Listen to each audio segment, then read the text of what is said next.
টাকা এমন এক জিনিস, এই কাগজের নোটটা এমন একটা জিনিস, এই কাগজের নোটের এমন এক পাওয়ার।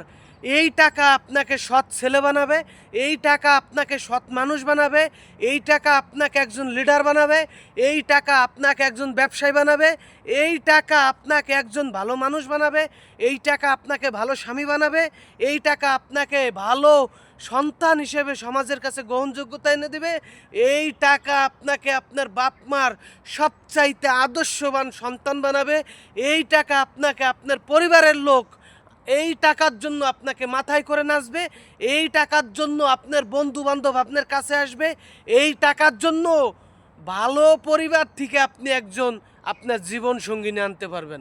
এটাই বাস্তবতা ভাই, বলে কোনো লাভ নাই, এটাই বাস্তবতা।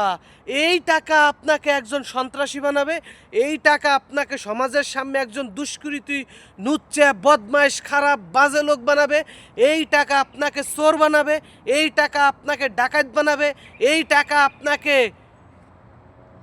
গ্রাম ছাড়া করবে, এই টাকা আপনাকে শহর ছাড়া করবে, এই টাকা আপনাকে পৃথিবীর সবচেয়ে নিকৃষ্ট ভয়ঙ্কর একজন মানুষ বানাবে। বুঝতে পারলেন না আমার কথাগুলো? এটাই বাস্তবতা। অসৎ পথে যদি এই টাকা উপার্জন করেন, অসৎ পথে যদি এই টাকা ব্যবহার করেন, তাহলে লাস্টে যে কথাগুলো বললাম, চোর, বাটপার, ডাকাত, লুচ্চা, বদমাইশ, এগুলো হবেন। আর এই টাকা যদি সৎ পথে উপার্জন করে সৎ পথে কাজে লাগান, সঠিক কাজে লাগান, ভালো কাজে লাগান, তাহলে এই সমাজের মানুষ, পরিবারের মানুষ আপনাকে সম্মানের সাথে গ্রহণ করে নেবে। সিদ্ধান্ত আপনার, সৎ পথে নাকি অসৎ পথে।